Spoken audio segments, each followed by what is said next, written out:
ఇది వచ్చేసరికి ఇంకొక కలర్ అండి, ఆనియన్ పింక్. ఇది కూడా మస్లిన్ సిల్క్ అండి.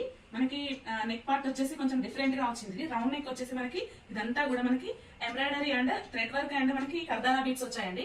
కర్దానా బీట్స్ కూడా చాలా బాగుంది వర్క్ అంతా కూడా మనకి. ఇది మనకి మస్లిన్ సిల్క్ అండి, దీనికి కూడా లైనింగ్ ప్రొవైడ్ చేశారు. ఇది కూడా 3/4 హ్యాండ్స్ వచ్చాయి. హ్యాండ్స్ కి కూడా గోటాపత్తి లేస్ వచ్చిందండి. ఇంకా దుపట్టా చూసుకున్నట్టయితే దుపట్టా చాలా హైలైట్ అండి. దీనికి మనకు ఈ నెక్ పార్ట్ లో అయితే ఏ డిజైన్ వచ్చిందో దుపట్టా బోత్ సైడ్ కూడా అదే డిజైన్ వచ్చింది. మనకి మళ్ళీ సేమ్ టాప్ కలర్ ఏదైతే ఉందో అది కూడా లేస్ లాగా వచ్చి గోటాపత్తి లేస్ వచ్చింది. ప్లస్ మొత్తం ఎంబ్రాయిడరీ వర్క్ వచ్చిందండి. 2 సైడ్స్ కూడా అలాగే వచ్చింది. మనకి కింద వచ్చేసరికి మనకి మొత్తం 4 సైడ్స్ గోటాపత్తి లేస్ కంటిన్యూ అయిందండి. దుపట్టా హైలైట్ గా ఉంది. దీని ప్యాంట్ వచ్చేటప్పటికి సేమ్ అండి, స్ట్రైట్ ఫిట్ ప్యాంట్. సేమ్ మనకి యోక్ పార్ట్ దగ్గర వచ్చేసి గోటాపత్తి లేస్ వచ్చింది. ప్యాంట్ కూడా మనకి చాలా ఫ్రీ సైజ్ లో వచ్చింది. దీని సైజ్ వచ్చేటప్పటికి మనకి 3XL అండి.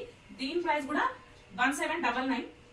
మనకి అన్ని కంప్లీట్ గా హ్యాండ్ వర్క్స్ అండి. మొత్తం చాలా బాగుంది డ్రెస్. ఇది మంచి ఆనియన్ కలర్.